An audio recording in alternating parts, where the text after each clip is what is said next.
A nivel nacional, ¿qué vendría o en qué contexto estamos rumbo a la renovación de la dirigencia, la aparición de Ricardo Anaya, Damián Cepeda? ¿Por dónde empezamos? Estimado Álvaro, te saludo con mucho gusto. Buenos días, Álvaro Delgado, escritor y periodista. Buenos días. ¿Qué tal? Muy buenos días al auditorio. Pues efectivamente ayer Ricardo Anaya aparece mediante una fotografía. Es la segunda fotografía la tercera que ha subido después de la elección del 1 de julio.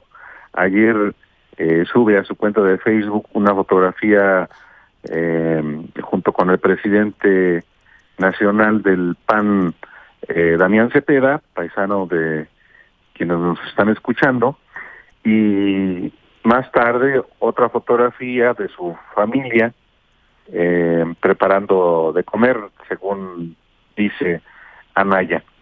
Ya hace unos días, el 11 de julio, había subido una fotografía leyendo a su pequeña hija, y más bien lo que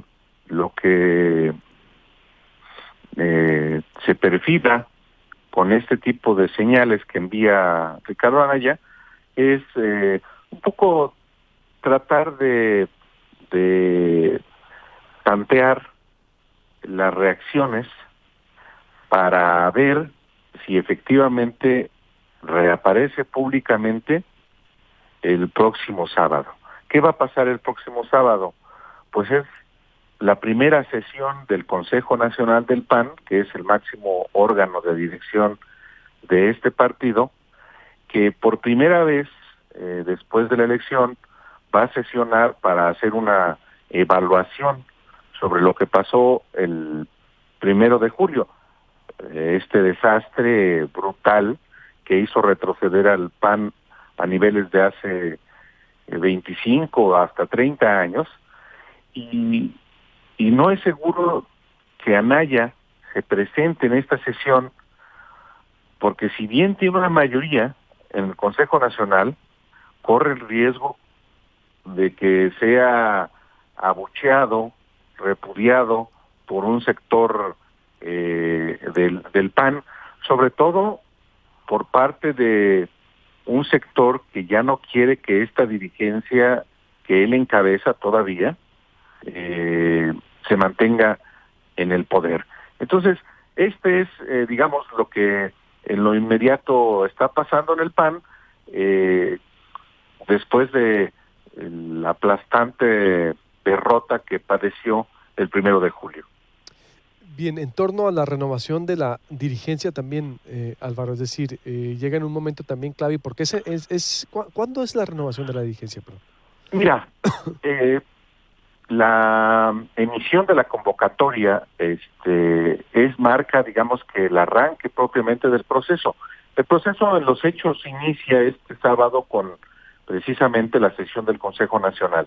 Los estatutos establecen, después de la reforma que se hizo en el 2013, que después de una elección constitucional se debe renovar la dirigencia tanto la nacional como las estatales.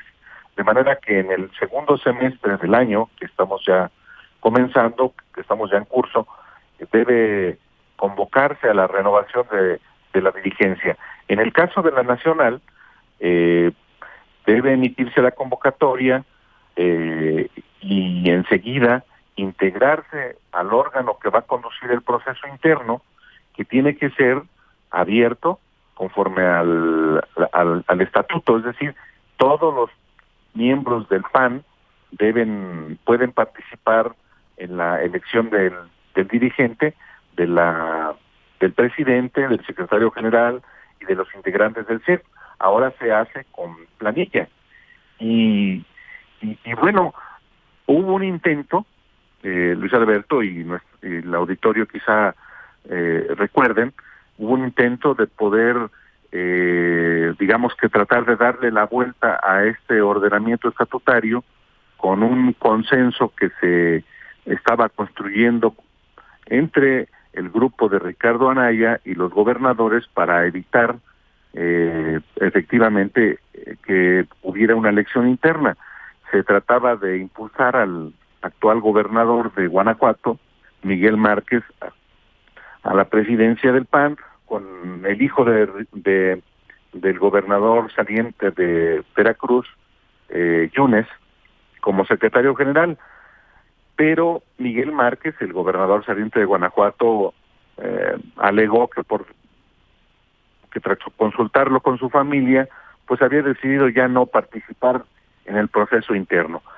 Y ahora lo que está pasando, lo que se está perfilando, es una guerra cruenta, porque no se ve cómo puedan ponerse de acuerdo entre quienes aspiran a presidir el Partido Acción Nacional.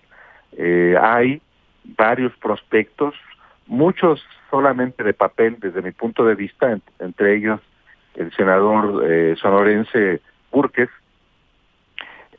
pero hay, digamos que 3 grupos que estarían hoy en posibilidad de poder definir la nueva dirigencia del Partido Acción Nacional. Y se materializa en personajes, Luis Alberto. Uno de ellos es el actual diputado federal saliente, Marco Cortés Mendoza, que es un personaje que pertenece al propio grupo de Ricardo Anaya. Él dice que no quiere ser el presidente de los gobernadores ni del CEN, pero él es un pupilo de Santiago Krill, un personaje que con discreción ha operado de manera muy importante desde el 2010, junto con Gustavo Madero en la presidencia del PAN, luego a favor de Josefina Vázquez Mota en el 2012, y luego en la presidencia, en la reelección de Gustavo Madero en 2013, y en la presidencia del PAN en 2015. Y ahora impulsa claramente a Marco Cortés, que es, digamos, que el candidato del grupo de Ricardo Anaya. Y frente a él se encuentra el ex gobernador de Puebla, Rafael Moreno Valle, que también, después de perder la candidatura presidencial ante Ricardo Anaya, pues va por la dirigencia nacional. Y ya hay un tercer grupo, ¿perdón? ¿Un tercero, sí? ¿Quién sería? Hay un tercer grupo, digamos, que está definiéndose para impulsar a alguien que resulte de un grupo en el que está el ex diputado federal y ex gobernador interino de Guanajuato, Carlos Medina Plasencia, que muchos panistas ya ni siquiera lo conocen, el ex gobernador de Jalisco, Francisco Ramírez Acuña, y después otros personajes como Ernesto Rufo Appel, el primer gobernador panista en la historia, dos sonorenses, que es Francisco Búrquez, y eventualmente el ex secretario de gobierno Héctor Larios, pero y una jovencita del estado de Jalisco que apenas hace unos días anunció que buscará ser presidenta. Pero creo que a final de cuentas el que tiene hoy una presencia más relevante en términos de del grupo que representa, que es el de Anaya, es Marco Cortés, sin dejar de perder de vista a alguien que eventualmente puede participar, si es que las condiciones así lo permiten, que es el ex secretario particular de Ricardo Anaya, Roberto Gil Suárez. También. Digamos, es el elenco. Todos los que me describes, el que le ves más posibilidades entonces es a Marco Cortés, ¿dices? Yo veo que es el que tiene más posibilidades porque es el candidato del grupo dominante en el PAN. El hecho de que sea el grupo dominante en el PAN no quiere decir que lo vuelva a hacer después del desastre que representó para el PAN la conducción de este grupo. Pero sin embargo, es importante no perder de vista que la mayoría en el Consejo Nacional pertenece a este grupo, La mayoría de las presidencias estatales son de este grupo, la mayoría de los integrantes de los órganos directivos del PAN a nivel nacional pertenecen a este grupo. Entonces, hoy el grupo de Ricardo Anaya busca mantener la hegemonía a través de Marco Cortés, aunque el grupo de los gobernadores, de varios gobernadores del PAN, que se han agrupado precisamente en la idea de ser contrapeso de Anaya y de su grupo, pues va a operar sin duda en la elección que se desarrollará seguramente entre octubre y noviembre de este año. ¿Para qué le alcanza al PAN como oposición? ¿Cómo ves tú? ¿Ves que va a ser una oposición responsable, de contrapeso? Es decir, ¿qué ves tú quien vaya a presidir en esta transición que le va a tocar a Damián Cepeda, que ha dicho que no van a apoyar las reformas de Andrés Manuel López Obrador, aunque tiene la mayoría ciertamente? ¿Tú qué ves que vaya a ser el PAN? Ya después hablaremos de los retos, pero ¿qué tipo de partido lo ves? Es la peor circunstancia en la que ha estado en su historia. No solamente en los años en los más recientes 20 años, por ejemplo, o los más recientes 30 años, cuando, digamos, ha sido sus mejores tiempos. En 1988, hace 3 décadas, el PAN comenzó este cogobierno con el PRI, que le resultó muy benéfico, pues nada menos que conquistando muchas gubernaturas y 2 presidencias de la República, 2 sexenios. Pero hoy está en un nivel de deterioro brutal, que si bien tiene gobiernos estatales, la perspectiva es nefasta. Y es nefasta porque internamente hay un deterioro en todos los órdenes. El PAN puede, digamos, que salvar su futuro a partir de que pueda articular un acuerdo interno para evitar una elección interna que sí los va a dejar en una situación peor todavía. Lo que yo no veo es que existan esas condiciones de liderazgo, pues, que los una. Para acordar, digamos, una dirigencia de transición, porque por una parte Anaya no quiere dejar el control del PAN, y por otra parte sus adversarios tampoco quieren dejar que sigan con el control del PAN. Ese intento de generar una dirigencia de consenso se frustró a partir de que el presidente nacional el gobernador de Guanajuato no quiso serlo. Y entonces esto pone al PAN en una situación terrible, primero desde el punto de vista interno, y en segundo lugar, como fuerza constitucional en el Congreso, pues es muy reducida su presencia, y con los gobernadores con una idea de ser ellos los interlocutores del gobierno de López Obrador.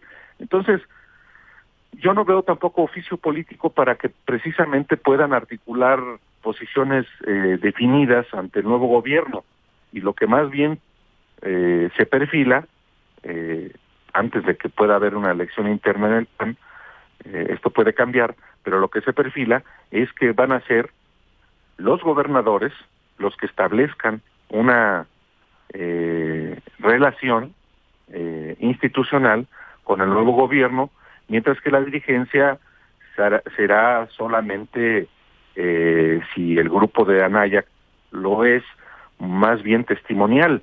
Hoy ya se están repartiendo posiciones por parte del grupo de Anaya, eso no hay que perderlo de vista. Damián Cepeda, presidente nacional, por haber sido el secretario general de Anaya, va al Senado y quien queda en la dirigencia nacional lo va a definir como coordinador, y en la Cámara de Diputados sin duda va a definir el presidente en funciones, que seguramente es el actual secretario del PAN, Torres Tupiño, va a definir también a un integrante del grupo de Anaya como coordinador de los diputados. Entonces, desde ahora se están comenzando a repartir posiciones en una lógica facciosa, y eso lo único que va a tener como consecuencia es profundizar la crisis interna de este partido y, por tanto, debilitarlos ante la fuerza política y constitucional que el electorado le dio a López Obrador el 1 de julio. Ya, Morena, pues nada bueno augura, y sí, eso se siente también aquí en Sonora, como te digo, se están peleando la única regiduría en Hermosillo, una ciudad tan importante, la más importante del estado en todos los Sí, aspectos, a una empresaria que sí trabajó, que salió a dar la cara por el partido. Aquí el PAN que es prácticamente desaparecido y se la está peleando el grupo de Damián Cepeda, ¿puedes creer? Increíble, lo que nunca sí. había pasado. Bueno, lo que pasa es que hay una enorme mezquindad al interior del PAN. Hay una guerra por los despojos, por los mendrugos que les dejó la elección del 1 de julio, y es, yo creo, la consecuencia de una conducta mezquina al interior del PAN que tiene ya muchos años y que no ha desaparecido.